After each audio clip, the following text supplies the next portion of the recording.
성도 여러분 안녕하십니까?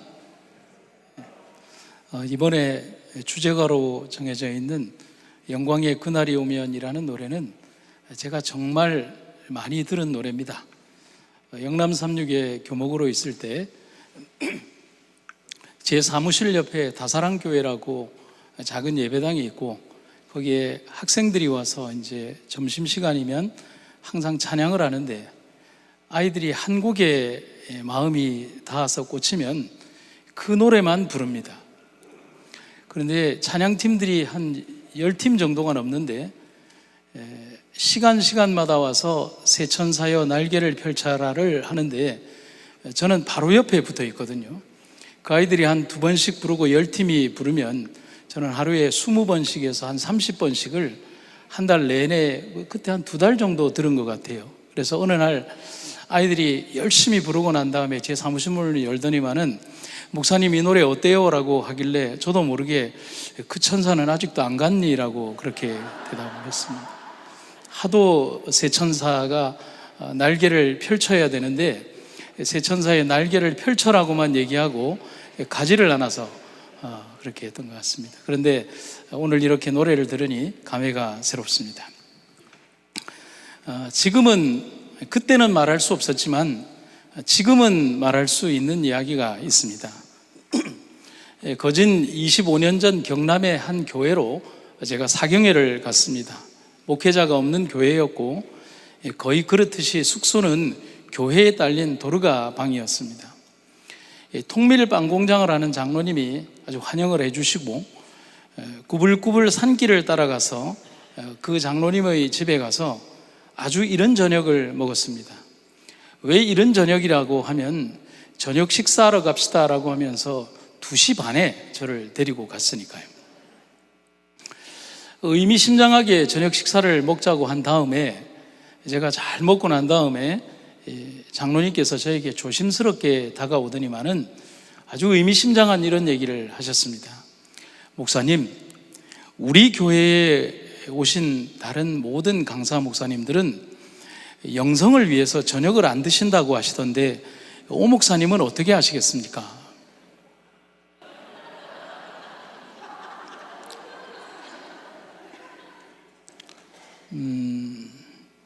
장로님, 저도 영성을 위해서 안 먹습니다. 그 주간 저는 강제 영성을 선택할 수밖에 없었습니다.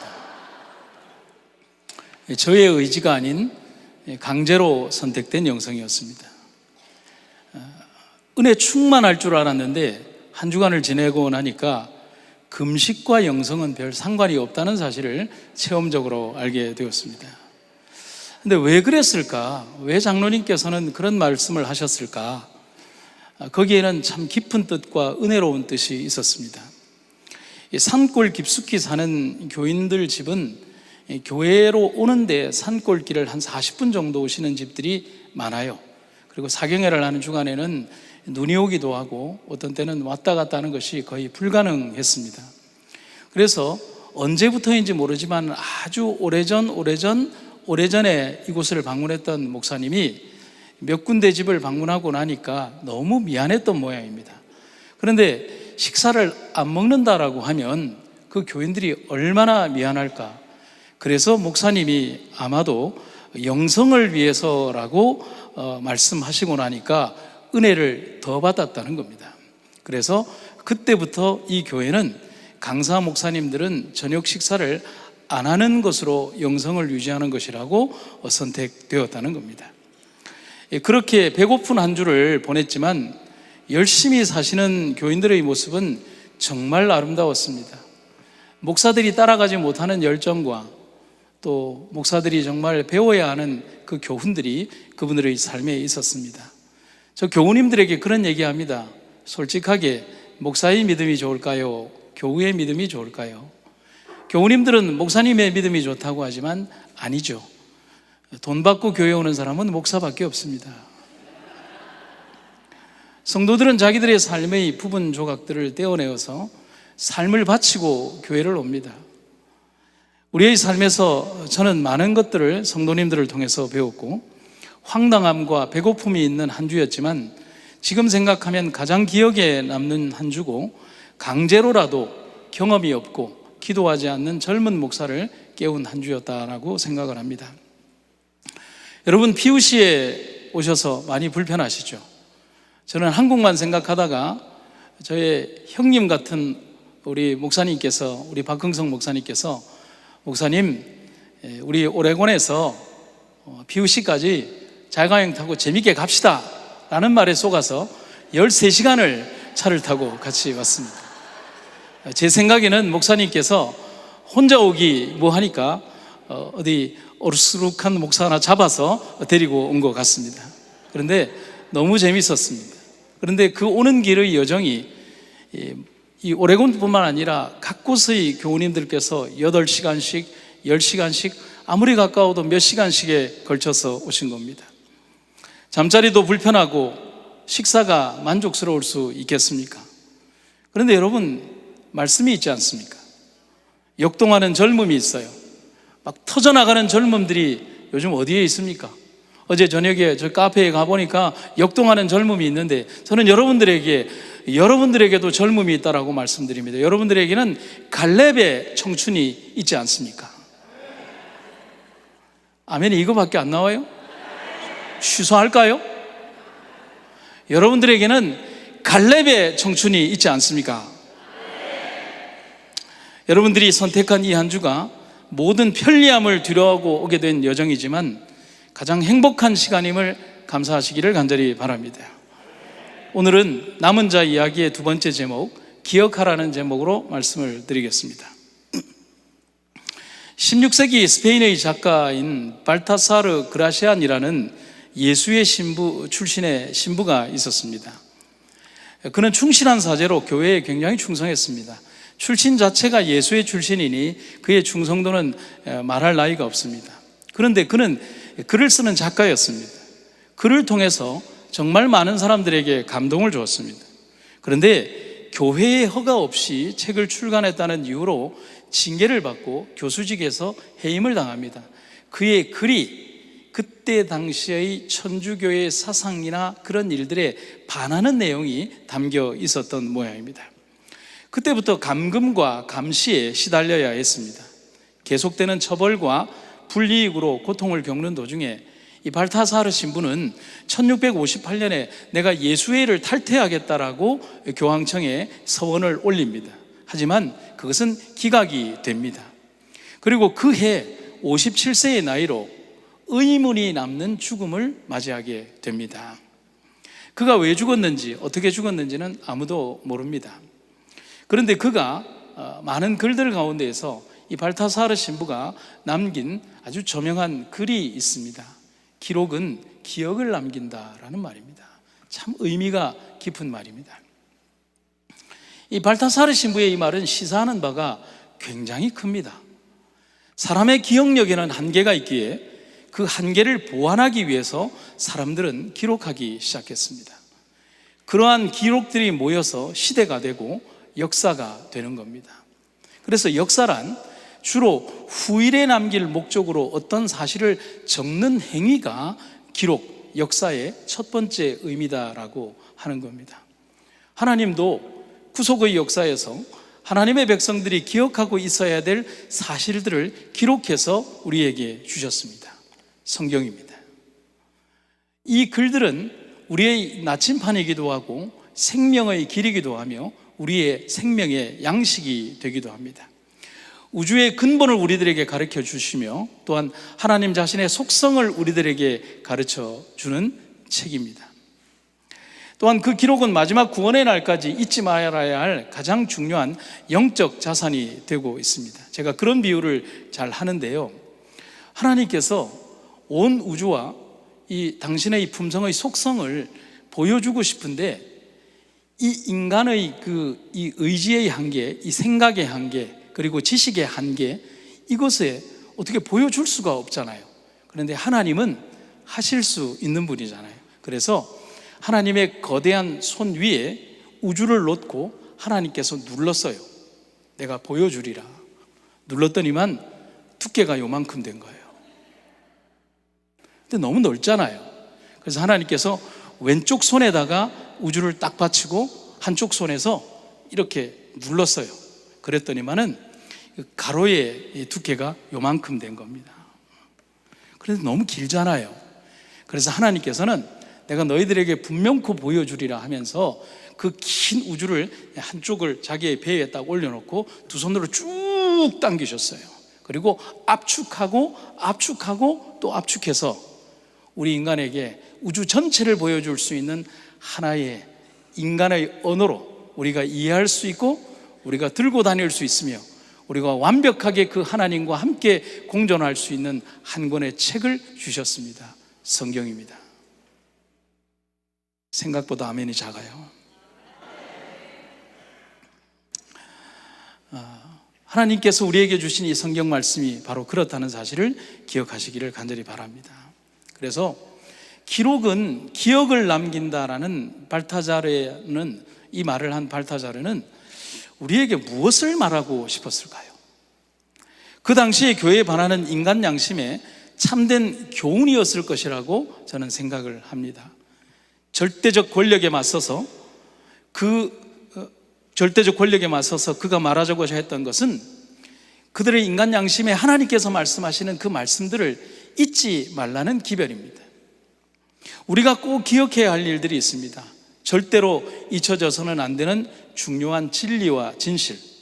그래서 하나님은 성경에서 당신의 백성들에게 잊지 말라, 그리고 기억하라는 명령을 정말 많이 반복하여 말씀하고 계십니다.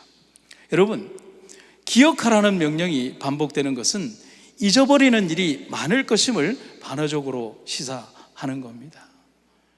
여러분, 여러분의 자녀들이나 여러분의 남편이나 배우자나 여러분의 사랑하는 사람이 무언가 실수를 반복할 때 계속하는 그 말은 그 실수가 반복되는 말이라는 사실이죠.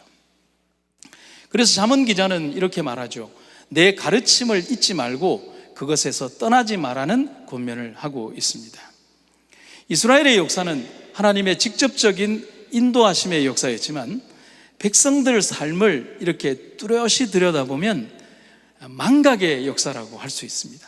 너무너무 자주 잊어버려요. 잊어버리고 회복하고 잊어버리고 회복하고. 불과 며칠 전 혹은 얼마 전까지 그리고 지금까지 인도하시는 하나님의 인도하심을 잊어버리고 두려워하고 불평하고 좌절하고 우상숭배로 가는 역사를 반복하고 반복했습니다. 분명한 것은 그들이 그 모든 과거의 행적들, 하나님께서 역사하셨던 그 기적들을, 홍해를 가르시고 구름 기둥과 불 기둥으로 임하시며 반석에서 물을 내시며 이방의 백성들을 멸하시며 여리고성을 하나님께서 격파하시고 서방의 모든 이방의 모든 백성들을 떨게 하셨던 하나님의 그 역사를 뭐 했다면? 기억했다면, 그리고 그 기억을 잊어버리지 않았다면 그들은 기록된 수많은 실패의 역사를 반복하지 않았을 것입니다. 그러면 마지막 시대를 사는 우리들은 어떨까요? 그래서 영감의 기별은 분명하게 우리가 잊지 말아야 될 교훈을 이렇게 영감의 선지자를 통해서 말하고 있습니다. 우리가 현 위치에 이르기까지 한 걸음 한 걸음씩 전진하며 여행한 우리의 과거 역사를 회고해 볼 때 나는 하나님을 찬양하자고 말할 수 있다. 주님께서 행하신 역사를 바라볼 때 나는 경탄과 우리의 인도자이신 그리스도께 대한 확신으로 충만해진다. 우리는 주님께서 우리를 인도해 오신 길과 우리의 과거 역사를 통하여 주신 그분의 가르치심을 잊어버리는 것 외에는 미래를 위하여 두려워할 것이 전혀 없다. 여러분, 제가 올해 목회 33년입니다. 저는 목사가 되면 꽃길만 걸을 줄 알았습니다. 꽃길도 많았습니다. 정말 좋은 교우님들의 사랑 속에 시작한 목회는 정말 많은 경험을 저에게 주었습니다. 아무것도 모르고 시작했지만 26살에 목회를 나왔는데 세상 물정 아무도 모르는 이 전도사의 설교를 80 어른이 들어주셨습니다. 인생이 말입니다. 인생 인자도 모르는 사람이에요. 여러분, 행복한 결혼 생활이 이렇습니다. 겨우 결혼한 지 석 달밖에 안 된 인간이에요. 여러분, 행복한 가정생활을, 여러분 자녀 교육에 대해서 아무것도 모르잖아요. 그런데 교우님들은 불평하지 않고 저를 가르치면서 제 설교를 들어주셨습니다. 교회로 부임한 지 1년을 인턴 전도사를 하고 해운대 교회라는 곳으로 가서 교회를 건축하게 됐습니다. 아무것도 몰랐습니다. 계약이 뭔지도 몰랐습니다. 그런데 헌당식을 해야 되는데 이제 아파트 상가 3층을 사고 나서 헌당식을 준비하는데 갑자기 장로님으로부터 전화가 왔습니다. 목사님, 교회가 압류당했습니다. 그래서 제가 질문을 했습니다. 장로님, 압류가 뭐예요?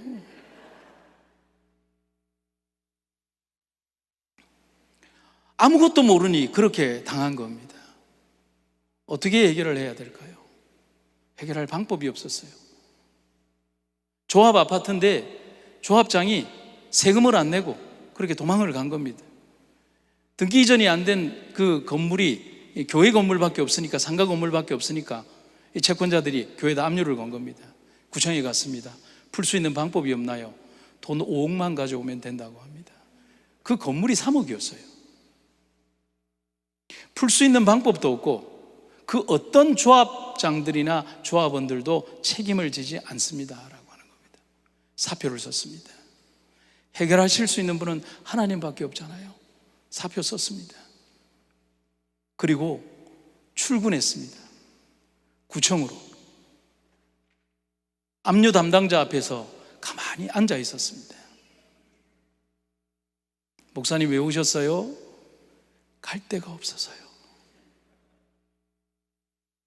그 담당자와 함께 퇴근을 같이 했습니다. 다음 날 또 출근했습니다. 왜 오셨어요? 딱히 갈 데가 없어서요. 한 일주일을 출근하니까 그분이 애원합니다. 제발 오지 마세요. 괴로워 죽겠어요. 괴롭기라도 하시니 제 마음이 기쁘네요 라고 했습니다. 한 달쯤 출근하니까 구청에서 밥도 사주시더라고요. 그런데 어느 날 구청 담당 공무원이 제게 와서 제 손을 잡고 발짝발짝 뛰면서 그럽니다. 하나님 살아 계신가 봅니다. 왜요? 아직 아니잖아요.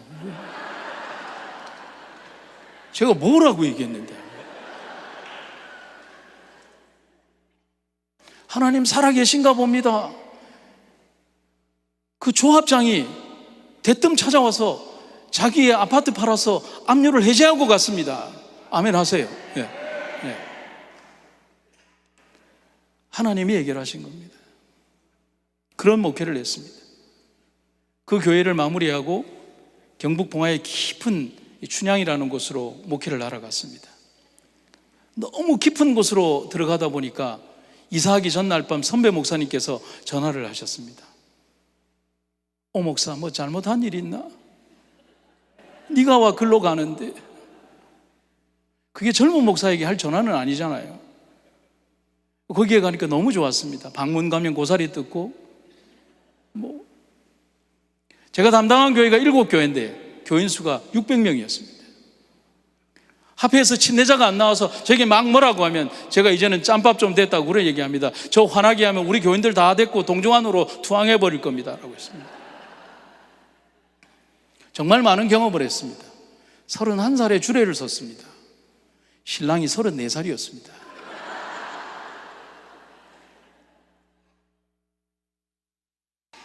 그런데 이 두 남녀가 장로교회에서 성장을 해서 안식일교회로 온 친구들이었거든요. 그래서 장로교회 예배가 마쳐지는 그 시간에 장로교회 바로 춘향 장로교회 바로 앞에 있는 그 예식장에서 하겠다는 겁니다. 그래서 그때 1시에 딱 12시 만에 예식장이 잡혀서 제가 딱 준비를 하고 신랑 신부가 있는데 모든 하객들이 장로교인이었습니다. 근데 제가 31살이고 신랑이 34살인데 주례자 등단하시겠습니다 하고 제가 딱 주례를 하고 딱 올라가니까 할머니들이 귀가 잘 안 들리잖아요. 그러니까 자기들이 뭐라고 해야 되냐면 이거 아가 주례를 하네 이러면서.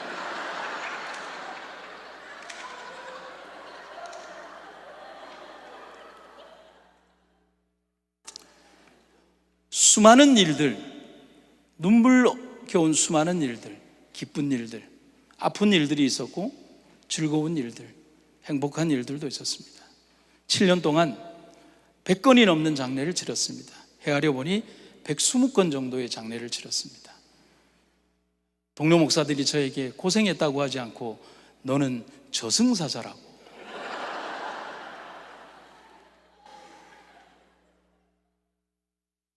그 이후에 대구로 가서 13년의 목회를 하며 삶은 반복되었습니다.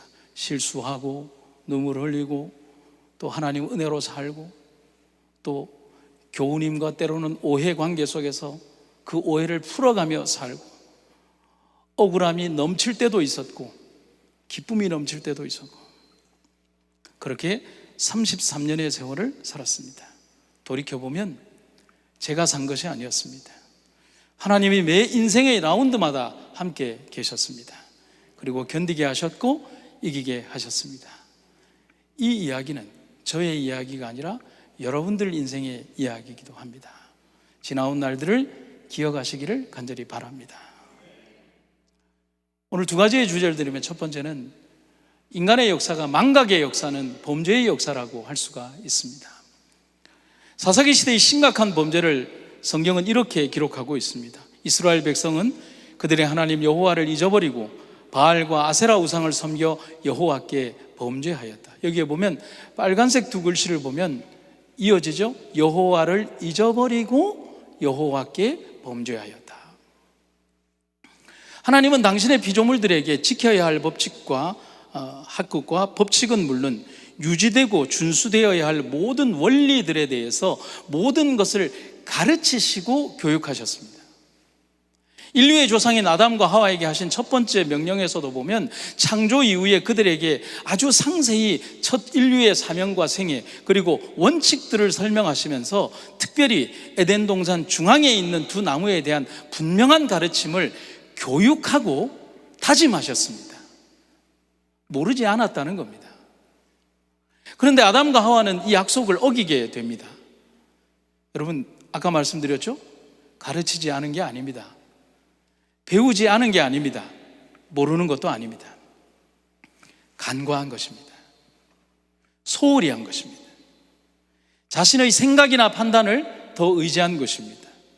그리고 이어지는 사단의 절묘한 유혹과 감언이설에 속아 넘어가게 된 겁니다.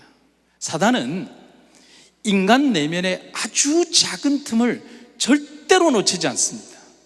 이 정도면 되겠지라고 생각하는 생각은 인간적인 생각이에요. 사단은 우리가 생각할 수 없는 인간의 마음속 균열을 정확하게 잡아냅니다. 그걸 6,000년 동안 연구했잖아요.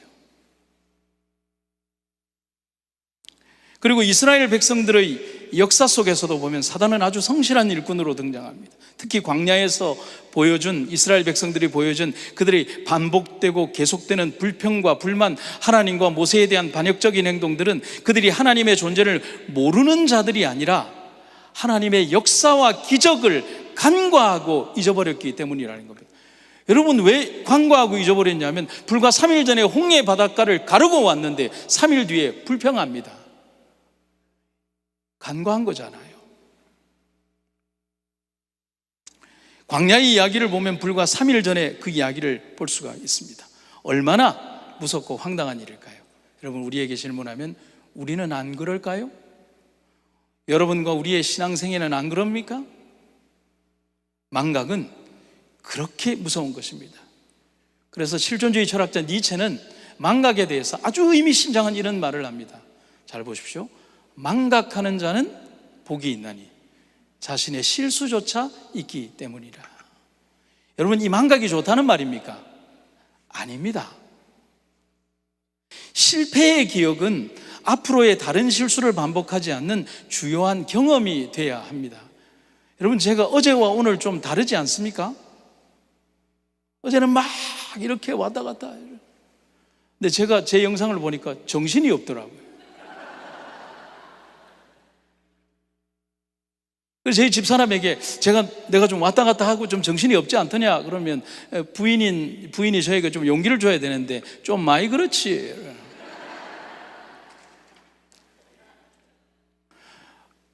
여러분 저희가 실수나 어떤 행동들을 교정할 때, 특별히 목사님들이 자신의 설교를 듣고 볼 때, 그리고 저는 이 원고를 여기에 전문 원고를 해서 토시까지 다 씁니다.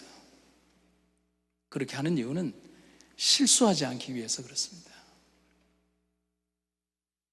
실패의 기억은 앞으로의 다른 실수를 반복하지 않는 주요한 경험이 되어야 합니다. 그래서 저는 저의 나이 들어감이 좋습니다. 어떤 성도님이 저에게 그러더라고요. 목사님에게 선택의 권한이 있어서 한 30년 전으로 시간을 되돌릴 수 있다면 돌아가시겠습니까? 제가 1초도 기다리지 않고 안 돌아갑니다 라고 했습니다. 왜 안 돌아갑니까? 30년 전에 나는 실수가 너무 많았습니다. 교회를 압류당했잖아요. 구청에 한 달 동안 또 출근을 어떻게 합니까? 저는 너무 거칠었습니다. 교인에게 상처를 주기도 했습니다. 열정이 지나쳐서 아픔을 주었습니다. 열심이라는 이름으로 살아갔지만 아름답게 다듬어지지 않았습니다. 세월 속에서 나도 상처를 줬지만 너무나 심한 상처를 받으며 저의 이 모습이 만들어져 온 겁니다. 저의 설교가 그렇게 만들어진 겁니다. 제가 왜 그것을 버리고 30년 전으로 경험이 없는 그때의 나로 돌아가겠습니까? 여러분, 자신의 사랑하는 사람을 매일 잊어버리고 살아가는 치매 환자처럼 삶의 모든 것이 멈추게 되는 것이 망각입니다. 그래서 우리는 모세의 글에서 우리가 기억해야 될 중요한 원칙을 발견하게 됩니다. 내 하나님 여호와께서 이 40년 동안에 너로 광야의 길을 걷게 하신 것을 뭐하라? 기억하라. 이는 너를 낮추시며 너를 시험하사 네 마음이 어떠한지 그 명령을 지키는지 아니 지키는지 알려 하심이라. 여러분, 잊지 않는다면 절대로 실망하지 않습니다. 아멘입니까?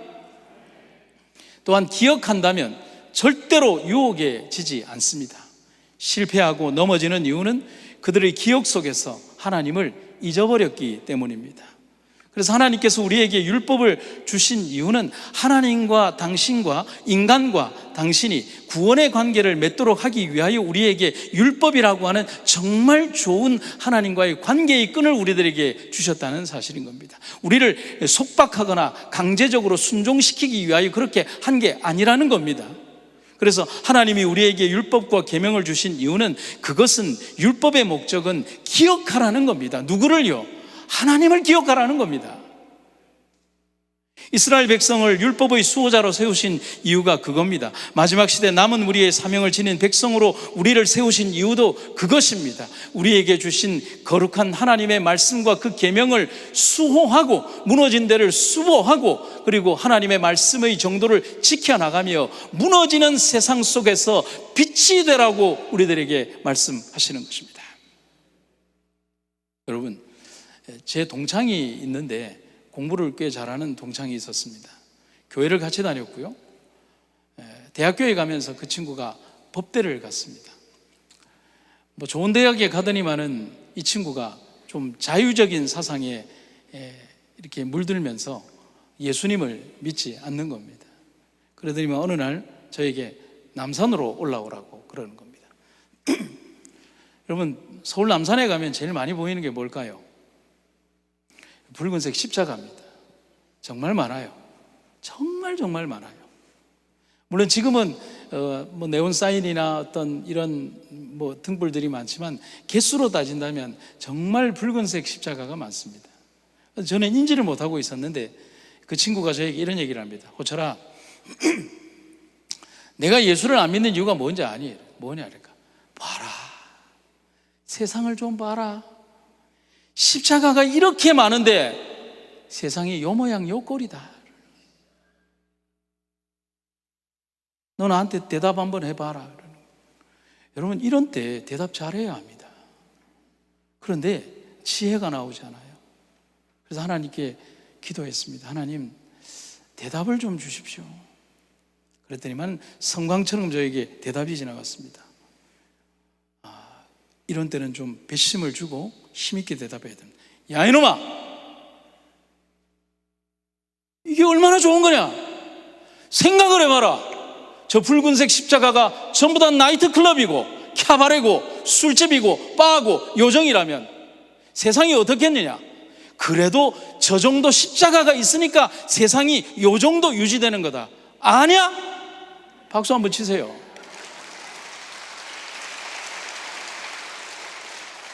그래서 제가 친구에게 그랬습니다. 따라해.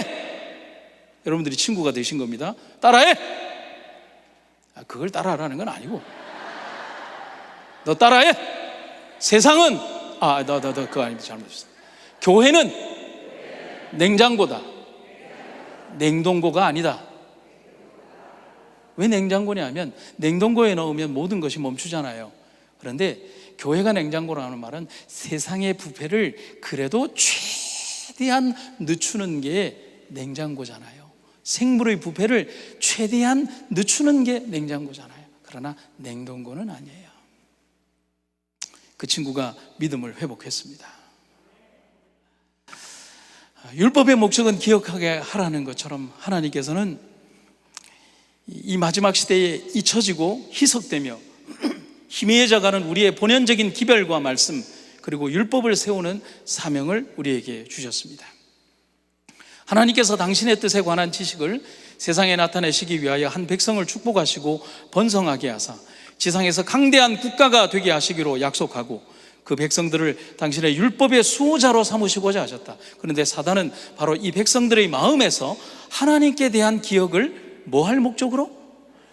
기억을 말살시킬 목적으로 그들을 어두움과 속박 가운데 붙들어 두고자 했다. 여러분들에게 환난과 어려움, 고통과 절망 같은 현실들, 사랑하는 사람과의 죽음의 이별과 그리고 치명적인 질병들로 인하여 우리가 고통받는 것, 이해할 수 없는 세상의 수없이 많은 핍박과 어려움들이 우리들에게 존재하는 이유는 우리들의 마음에서 하나님께 대한 기억을 말살시키기 위한 사단의 전략적 공격이라는 사실입니다. 마지막 시대 사단의 공격은 우리의 생각과 마음에서 하나님을 망각하게 하는 것입니다. 편리함 속에 길들여지게 하고 합리적이라는 이름으로 세상의 정신으로 교회를 채우고 물질적인 축복으로 내 삶의 우선순위에서 믿음을 약간 덜 중요한 순위로 바꿔버리고 있습니다. 제가 뭐라고 했어요? 약간 덜 중요한 순위로 믿음을 다운그레이드 하는 것입니다. 여러분, 사단은 집요하고 교활합니다. 사단은 우리가 지금보다 조금만 덜 충성하고 지금보다 조금만 더 세상에 관심을 가지게 하고 그 다음에 하나님에 대한 생각보다는 사업과 명예 그리고 세상적인 일들에 조금만 더 집중하게 하고자 하는 겁니다. 그거면 됩니다. 그 다음에는 자연스럽게 균열이 오기 때문에 그런 겁니다. 큰 암석에 이렇게 자르는 방법이 간단하자 하자.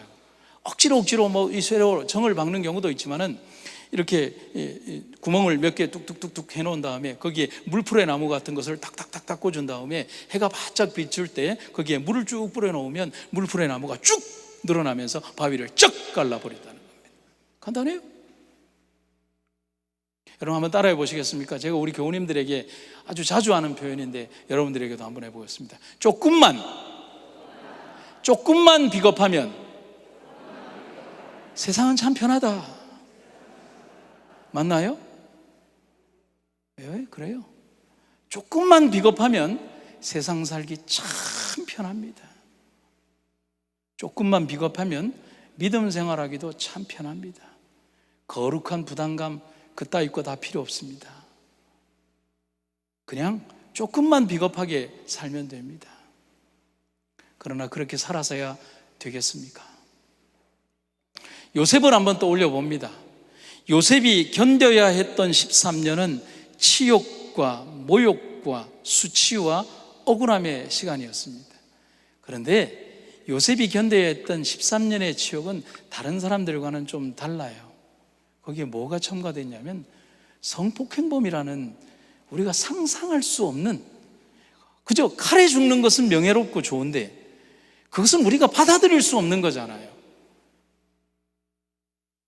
사단의 입장에서는 이 기간을 통해서 요셉의 마음속에 있는 하나님에 대한 믿음과 생각과 의지를 아예 꺾어버리고 지워버리고 망각하게 만들고 진절머리가 나게 만들고 싶은 거예요.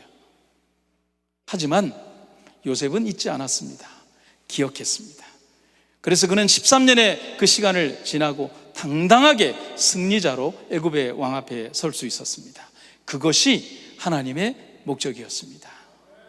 여기에 보면 기록이 되어 있죠.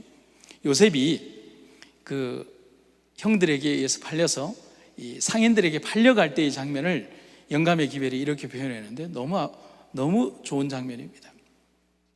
요셉은 그의 생애의 위기에서 곧 자기의 어린 시절을 보낸 가나안 본집으로부터 노예의 운명이 기다리고 있는 애굽으로 가는 두려운 나그네 길 가운데에서 혈육들의 천막이 있는 산들을 마지막으로 바라볼 때에 야곱의 하나님을 기억하여다. 소년 시절의 교훈을 생각할 때 그의 마음은 감동으로 떨렸다. 그는 진실한 사람이 되어 어떠한 때에라도 하늘 임금의 백성으로서 합당한 행동을 취하기로 결심했다. 이 두 문장을 연결하면 기억했기 때문에 결심할 수 있었어요. 그의 결심과 행동 그리고 후일의 성공까지 이끈 원동력은 기억 때문입니다. 야곱의 하나님에 대한 기억, 그것이 요셉을 요셉되게, 그리고 요셉을 애굽 안에서 사분핫 반해하로, 그리고 요셉의 삶은 남은 자로 이끄는 단초가 된 것입니다. 그래서 시편의 기자는 주께서 베푸신 모든 은혜를 정녕 잊지 말라, 그렇게 권면하고 있습니다. 제2차 세계대전 당시에 독일군에 의해서 학살당한 유대인은 600만 명이라고 합니다. 훨씬 더 많다는 기록도 있습니다. 근데 그때 당시 유럽에 거주하던 유대인의 총 숫자가 900만 명이었습니다. 3분의 2가 죽었죠. 그 중에 100만 명이 어린아이였습니다. 그럼 그들이 어디에서 죽었을까요? 유대인들은 독일군 점령기 4만 군대의 수용소나 혹은 부대에서 분산 수용되면서 거기에서 600만 명이 순차적으로 죽어나갔습니다. 종전 후에 예루살렘 북쪽 아인케렘이라고 하는 산에는 나치에 희생된 유대인 주목 기념관이 있습니다. 아마 갔다 오신 분들이 있을 거예요. 그런데 그 기념관 입구가 아닌 출구에, 왜 그럴까요? 이 모든 역사적 사실의 홀로코스트 대학살을 다 보고 난 이후에 마지막 나가는 그 앞에 그들이 써놓은 글귀가 있습니다. 망각은 멸망에 이르지만 기억은 구원의 길이다. 잊지 말라는 거예요. 망각은 우리의 삶을 가장 연약하게 만든다는 사실을 기억하십시오. 힘들고 어렵고 눈물나고 죽음과 같은 고통이 우리의 삶을 지배할 때 하나님을 기억하십시오. 어떤 방법론적인 것, 어떤 기술적인 것, 어떤 형태적인 것, 어떤 다른 것들이 아니라 여러분들의 마음속에 하나님을 기억하십시오. 마지막 시대 남은 무리로 사는 우리에게 있어서 우리가 기억하고 지켜야 할 기별은 바로 나 자신을 올바로 세우는 가장 강력한 무기이자 갑오심을 잊지 말아야 합니다. 하지만 사단은 우리에게 반복되는 역사를 요구할 것입니다. 핍박하고 유혹하고, 그리고 우리들이 결국은 쓰러지게 만들 수밖에 없는 그런 환경을 얘기할 것입니다. 그래서 화인 여사는 우리에게 의미심장한 기별을 이렇게 전합니다. 역사는 반복될 수 있으며 인류는 망각의 범죄를 저지를 수 있다. 기억하시기를 바랍니다. 두 번째는 기억하라고 말씀하십니다. 그런데 이 기억하라는 말을 다르게 얘기하면 기록하라는 말로도 될 수 있겠습니다. 오래전 영감의 기별자는 지금의 시대를 아주 미리 내다보면서 이렇게 기록을 합니다. 1845년 이래로 하나님의 백성들이 당할 위험들이 때때로 내 앞에 공개되었으며 그 위험들이 마지막 시대의 남은 무리를 빽빽히 둘러쌀 것을 보았다. 특별히 1845년이라는 시간을 직접적으로 언급하고 있습니다. 그 이유를 화이트는 다른 곳에서 이렇게 기록을 합니다. 나는 1844년에 일반적으로 기대했던 시기가 지나간 후인 1845년에 이르기까지는 이상이 없었다. 그때 나는 여기서 언급된 것을 보게 되었다. 재림운동의 열기가 사라지기까지 화이트에게는 직접적인 이상이 없었습니다. 하지만 대실망의 정점을 지나면서 실제적인 기별이 필요했습니다. 왜 그럴까요? 왜 대실망의 그 정점을 지나면서 화이트에게 실제적인 영감과 이상과 기별이 필요했을까요? 그 이유는 지금껏 잘못 적용되고 올바르지 않은 방법으로 준비한 그들을 향해 주어지는 하나님의 확실한 기별이 필요했다는 사실인 겁니다. 그들이 간과하고 잊어버린 기억에 대한 회복이 필요했다는 겁니다. 그들이 놓치고 있었던 것. 1845년부터 나의 기록들이 출판되어 왔다. 그 이후 줄곧 나는 펜과 음성으로 이뤄왔다. 내게 주어진 빛을 나누어 줄수록 보다 많은 빛이 내게 이르러 왔다. 나는 신구약 성경 말씀에 대한 보다 매우 많은 빛을 가지고 있다. 나는 우리 백성들에게 이것을 제시할 것이다.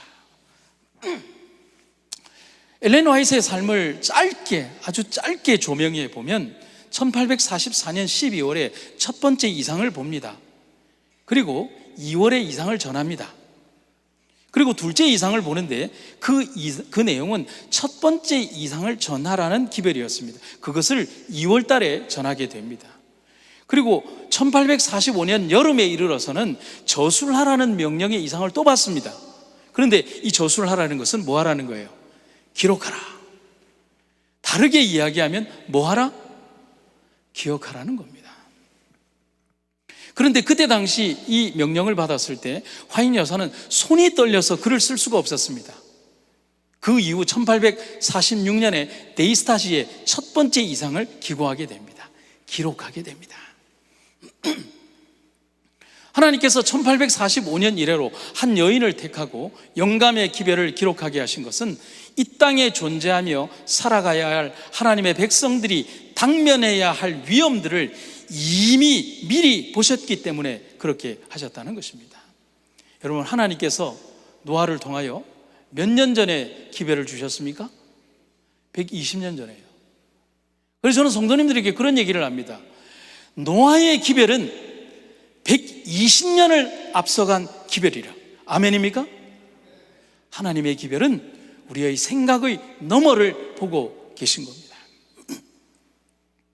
위험이 빽빽하게 둘러쌀 것을 아시는 하나님께서 백성들이 흔들림이 없는 믿음으로 굳건히 그들의 갈 길을 가게 하기 위하여, 지금 이 시간 바로 서게 하기 위하여 기록하게 하신 것입니다. 절대로 잊어버리지 않고 기억하라고 말씀하십니다. 셋째 천사의 기별을 전하는 거룩한 일을 맡은 사람들을 위협하고 있는 위험들이 제시되었다. 그들은 이 기별이 온 세상에 대하여 최고의 중요성을 띈 기별임을 기억해야 한다. 그들은 성경을 부지런히 연구할 필요가 있다. 이런 그들이 지상 역사의 마지막 장면에서 매우 큰 역할을 담당한 불법의 비밀을 경계하는 방법을 터득하려 합니다. 이 땅에 남은 무리로 살아가는, 그리고 살아가야 하는 우리들은 하나님의 말씀과 계명을 기억하고 잊어버리지 말아야 할 사명이 있습니다. 또한 하나님의 말씀이 잊혀지는 이 시대에 살아계신 하나님의 말씀을 회복하고 다시 세우는 영적인 전쟁의 군사들이 되어야 합니다. 영감의 기별입니다. 만일 현재 하나님의 보배로운 특별한 백성이라고 고백하는 자들이 하나님의 말씀 가운데 명시된 그분의 요구 조건에 뭐 했더라면? 순종했더라면 그들의 의무를 재인식시키고 그들의 죄와 하나님의 말씀에 순종하기를 등한히 함으로 초래되는 무서운 위험을 깨닫게 하기 위하여, 그 다음에 놀라운 글이 기록이 되어 있어요. 특별 증언들이 주어지지 않았을 것이다. 당신의 역할이 필요 없었을 수도 있었다는 사실입니다. 주어진 빛을 도외시하고 등한히 하고 무시했기 때문에 양심이 무뎌졌다. 하나님의 부르심을 받은 특별한 백성들의 불순종이 초래한 안타까운 현실을 정확하게 지적하고 있는 겁니다. 부름을 받은 자신의 이러한 특별한 계시와 증언들마저도 하나님의 말씀에 대한 불순종, 곧 망각이 가져온 결과 때문에 말하고 있는 것입니다. 성도 여러분, 기억은 우리를 하나님께로 돌아가게 합니다. 여러분, 이곳에서 하나님에 대한 깊은 감동과 은혜를 가지고 여러분들의 집으로 돌아가시기를 간절히 바랍니다. 우리는 망각하고 소홀히 했습니다. 그래서 너무나 안타까운 일들입니다. 그래서 바울도 아쉬워하는 글들을 많이 썼습니다. 하지만 그럼에도 불구하고 하나님은 엄청난 축복을 주셨습니다. 그렇다면 우리가 올바른 믿음으로 회복된다면 어떻게 될까? 바울이 놀라운 글을 썼죠. 이처럼 이스라엘의 잘못이 세상에 부요함이 되고 이스라엘의 실패가 이방인들에게 부요함을 가져다 주었다면, 만일 이스라엘이 하나님 앞에 온전하게 서게 되면 그들은 얼마나 더 많은 부요함을 누릴 수 있게 되겠습니까? 우리의 부족함과 연약함과 넘어짐에도 이토록 큰 축복이 우리와 함께 하고 있는데, 그들이 만약에 믿음의 올바른 반석 위에 서 있다면 그 받을 능력의 은혜는 얼마나 큰 것일까? 여러분, 탕자가 아버지에 대한 기억을 떠올리는 순간 그는 돌아가야 할 이유와 결심, 선택을 할 수 있었습니다. 이제 우리에게 남은 것은 하나님과의 동행입니다. 사단은 우리에게서 모든 믿음의 기억을 지우려고 할 것입니다. 세상이 주는 생각과 판단이 우리를 지배하려고 할 것입니다. 하지만 기억하십시오. 하늘에 이르는 사람들은 유리 바닷가에서 모세와 어린 양의 노래를 부를 것인데, 그것을 경험의 노래라고 합니다. 그런데 저는 그것을 기억의 노래라고 말씀드리고 싶습니다. 하나님에 대한 잊혀지지 않는 예수의 흔적을 가진 사람들, 그렇다면 어떻게 살아야 할까요? 영감의 기별은 우리에게 명확한 답을 이렇게 제시해 주고 있습니다. 형제들이여, 그분을 가정에 모시고 들어가고 그분을 설교단으로 모시고 들어가고 어디로 가든지 그분을 그대들과 함께 모시고 다니라. 그리하면 그대들은 다른 사람들에게 목회 봉사를 인정해 달라고 강요할 필요가 없게 된다. 그대들은 그리스도의 종이라는 사실을 입증해 주는 하늘의 신임서를 가지고 다닐 것이기 때문이다. 고독한 시간에 예수님을 모시고 다니라. 그분께서 자주 기도하셨다는 것과 그분의 생애가 성령의 새로운 영감으로 언제나 지탱되었다는 사실을 기억하라. 그대들의 사상과 그대들의 내면 생활이 하나님의 날에 그 기록을 대하기에 부끄러워할 것이 없는 그런 것이 되게 하라. 제가 오늘 한 분의 이야기를 드리고 말씀을 마치도록 하겠습니다. 제가 병원 원목으로 8년을 근무했다고 말씀드렸습니다. 한 4년 전인가요? 5년 전인가? 병원 원목실 제 사무실로 손님이 찾아왔습니다. 그분은 목사님인데 미주에서 평생 목회를 하시다가 은퇴하신 은퇴 목사님이었습니다. 목회에 대한 이런저런 이야기를 나누던 도중에 목사님이 자신의 예전 경험을 말씀하시는데 너무너무 은혜가 되는 겁니다. 그래서 목사님에게 죄송하다는 말씀을 하고 다시 처음부터 얘기를 해달라고 녹취를 했습니다. 그 녹취한 많은 이야기들의 내용을 제가 다시 글로 옮겨서 여러분들에게 말씀을 드리겠습니다.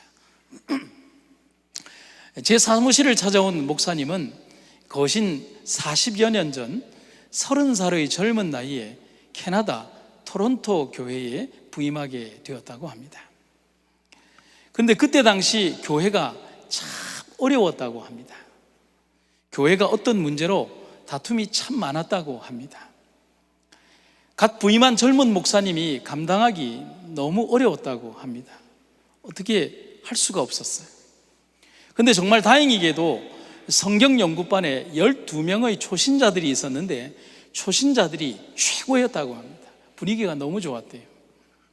그들은 목사님에게 목회의 동기였고 희망이었고 즐거움이었습니다. 그래서 부임한 이후 몇 달 동안 열심히 그들과 공부하고 재밌게 지냈습니다. 그리고 침례 결심을 하는데 12명이 아니라 11명이 침례 결심을 한 겁니다. 이상하게 할머니 한 분이 완강하게 거절을 한 겁니다. 평상시에는 너무 좋았는데 이분의 반응이 의외였습니다. 그래서 할 수 없이 11명만 침례 준비를 했다는 겁니다. 그런데 목사님이 마음이 너무 많이 상처를 받은 겁니다. 다른 사람들은 안 받아도 그분은 꼭 받으리라 생각한 그분이 완강하게 침례를 거부하는 겁니다. 목사님이 너무 마음이 상해서 방문도 안 하고 전화도 안 했다고 합니다. 그래서 그 교우님들의 표현을 보면 목사님이 삐졌다고, 그만큼 기대를 한 분이었던 거예요. 그런데 집사님 한 분이 목사님을 다 이런 거예요. 목사님이 그래도 그러면 되냐고, 전화라도 한번 해보라고. 그래서 목사님이 전화도 안 한다고 그러다가 양심의 가책을 느껴서 한 목요일쯤 마지못해서 전화를 했다고 합니다. 그분이 전화를 받았습니다. 인사를 하고 별다른 말을 하지 못하고 있는데 전화기 너머에서 그분이 권하지도 않는 대답을 이렇게 하더라는 겁니다. 목사님, 이번 안식일 침례 받겠습니다. 그래서 깜짝 놀랐지만 목사님은 너무 기뻐서 12명이 이 침례를 받게 되었습니다. 침례식은 은혜롭게 끝났습니다. 침례식이 끝나고 몇 분의 간증을 듣는 시간, 목사님은 마지막까지 자신의 마음을 애타게 했던 12번째 결신자에게 간증을 부탁했습니다. 부탁한 이유가 목사님 말씀하시기를 소심한 복수라고 말씀을 하셨어요. 부탁받은 그분이 12번째 결심자가 나와서는 이 마이크를 잡고 하염없이 울기만 하더라는 겁니다.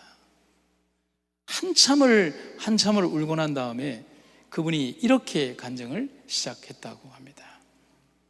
제 이름은 김남재입니다. 올해 72살입니다. 그런데 이어지는 그분의 눈물과 간증 속에는 너무나 놀라운 사실이 숨겨져 있었습니다. 그분의 간증 내용은 이랬습니다.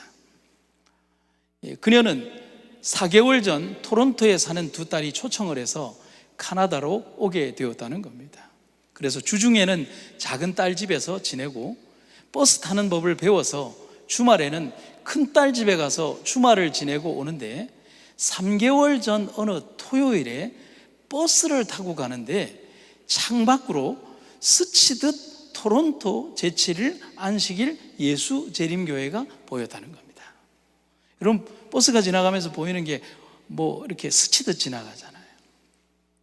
그런데 그 간판을 보고 이분이 무언가에 홀린 듯 그 간판을 본 다음에 그냥 무작정 그 다음 정류소에서 내려서 알지도 못하는 그 길을 대강 찾아서 오게 된 겁니다. 그날이 안식일이었어요. 예배가 드려지고 있었어요. 교회를 왔더니 젊은 목사님이 설교를 하는데 인상도 좋고 설교도 참 좋고 잘생겼더라는 겁니다. 근데 이 내용은 그 목사님이 저에게 한 내용이에요. 김남재 성도의 얘기는 아닌 것 같아요. 하여튼 그 목사님이 저에게 얘기해 준 내용을 지극히 개인적인 의견이고 저희와는 상관이 없습니다. 그렇게 얘기하신 거예요. 그날부터 한 주도 빠지지 않고 교회를 나오는데 왠지 이 젊은 목사가 이미 알던 사람 같은 느낌이 너무너무 들더라는 겁니다. 알 수가 없잖아요. 집사님들에게 목사님에 관한 것을 요모조모 물어보는데 이런저런 이야기를 하는데, 그런데 집사님이 놀라운 얘기를 하는 거예요. 우리 목사님의 아버지도 목사님이고 할아버지도 목사님이고 외조부님도 목사님이다. 그러자 이 목사님의 성을 아는 이 여자분이, 이 성도님이, 그러면 외조부님은 누구시냐고, 혹시 이름을 아냐고 물어보니까 그 집사님이 하시는 말씀이 이 목사님의 외조부님이 정동심 목사님이라고 말씀을 하신 겁니다. 그러자 그분은 순간 전기에 감전된 듯이 깜짝 놀랐다고 합니다. 다시 한참을 울고 난 다음에 그분의 간증이 이렇게 이어집니다. 나는 60년 전 12살 때부터 간도에서 재림교회를 다녔습니다. 그때 나는 이화여전을 나온 성공한 여인이었습니다. 목사님을 통해 신앙은 받아들였지만 나는 그때 결심을 하지 않았습니다. 결심할 수 없었습니다. 그 이유는 야망이 있는 처녀였던 내가 하나님을 인정하고 굴복하고 싶지 않았습니다. 그리고 끝내 결심하지 않았습니다. 그런데 그때 나를 가르치고 나에게 침례를 권했던 목사님이 정동심 목사님이었습니다. 나는 그때 거절했습니다. 도망치고 싶었습니다. 그리고 도망쳤습니다. 그런데 60년이 지난 지금 이곳 캐나다 토론토에서 그 목사님의 외손자에게서 동일한 말씀을 배우고 다시 침례를 권유받았습니다. 자석에 끌리듯 이곳에 왔지만 다시 두려워졌습니다. 그리고 다시 도망치고 싶었습니다. 그래서는 안 됐는데 거부했습니다. 기쁨보다는 두려움이 앞섰습니다. 그래서 다시 도망쳤습니다. 하지만 더 이상 도망갈 수 없었습니다. 하나님 때문이었습니다. 하나님은 60년 전 도망가는 나를 위해 기도한 목사님의 기도를 들으시고 잊지 않으셨습니다. 그리고 수천 킬로미터 떨어진 이국의 땅 카나다에서, 그것도 60년이 지난 지금 바람처럼 스치듯 지나는 버스에서 이 교회를 보게 하시고 그 손자를 통하여 응답을 이루게 하셨습니다. 그리고 하나님은 나에게 60년 전에 갚지 못한 믿음의 빚에 대한 청산을 요구하셨습니다. 하나님은 나를 잊지 않으셨습니다. 성도 여러분, 하나님은 그렇게 준비하고 기다리십니다. 영감의 기별입니다. 이와 같은 시련의 때에 주님께서 당신의 백성을 잊어버리실까? 그분께서 홍수전 세상을 심판하실 때 충성된 노아를 잊어버리셨던가? 그분께서 하늘에서 불을 내려 평온의 도시들을 태워버리실 때 롯을 잊어버리셨던가? 그분께서 애굽에서 우상 숭배자들에게 둘러싸여 있는 요셉을 잊으셨던가? 그분께서 이세벨이 바알 선지자들의 운명과 같이 만들겠다고 엘리야를 위협하는 맹세를 했을 때 그를 잊어버리셨던가? 그분께서 풀무불에 던져진 훌륭한 새 청년을 잊으시거나 사자굴에 들어간 다니엘을 잊으셨던가? 성도 여러분, 잊지 않으십니다. 우리도 결코 잊지 않아야 합니다. 성전 회복에 기치를 걸고 고향으로 돌아간 이스라엘 백성들 앞에는 성전 회복을 반대하는 이방 백성들의 도전과 반대가 있었습니다. 두려웠을 것입니다. 엄청난 패배감이 찾아왔을지도 모릅니다. 하지만 선지자 느헤미야는 믿음으로 백성들에게 이렇게 말합니다. 내가 돌아본 후에 일어나서 귀족들과 민장들과 남은 백성에게 말하기를 너희는 그들을 두려워하지 말고 지극히 크시고 두려우신 주를 기억하고 너희 형제와 자녀와 아내와 집을 위하여 싸우라 하였느니라. 성도 여러분, 우리는 남은 자입니다. 하나님이 우리를 기억하신다는 것입니다. 남은 자는 하나님이 기억하시는 사람들입니다. 우리도 삶에서 하나님을 기억하며 살아가면 됩니다. 그런 사람들이 남은 자입니다. 기도하시겠습니다.